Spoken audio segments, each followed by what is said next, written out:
بسم اللہ الرحمن الرحیم۔ محترم ناظرین، السلام علیکم ورحمۃ اللہ وبرکاتہ۔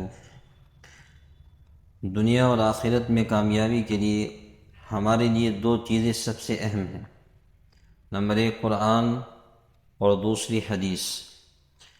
لیکن افسوس کی بات یہ ہے کہ جتنی یہ دو چیزیں ہمارے لیے اہم ہیں، ہم اتنے ہی ان سے غافل ہیں۔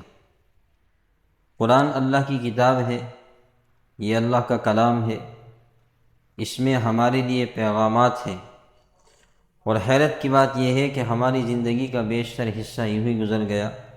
کسی کی زندگی کے 20 سال، کسی کی زندگی کے 40 سال، کسی کے 60 اور کسی کے 70، لیکن ہم نے قرآن کریم کو سمجھنے کی کوشش نہیں کی۔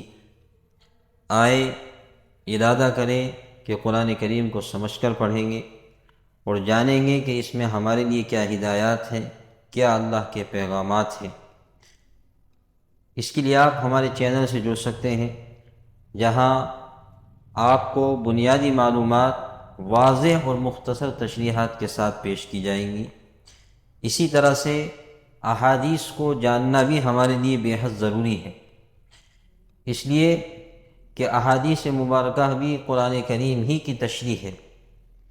قرآن کریم کے اندر اللہ تبارک و تعالی نے فرمایا ما ينطق عن الهوى ان هو الا وحی یوحی، کہ نبی کریم صلی اللہ علیہ وسلم خود کچھ نہیں بولتے، ان پر جو وحی کی جاتی ہے وہ وہی کہتے ہیں اور وہی بولتے ہیں۔ اس سے معلوم ہوا کہ احادیث مبارکہ قرآن کریم کی شرح ہے اور نبی کریم صلی اللہ علیہ وسلم شارح قرآن ہے۔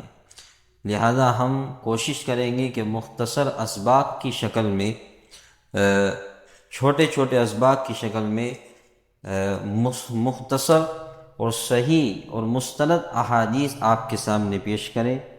لہذا آپ ہمارے چینل سے جڑے رہیے۔ اللہ تعالی ہماری اور آپ کی کوششوں کو قبول فرمائے۔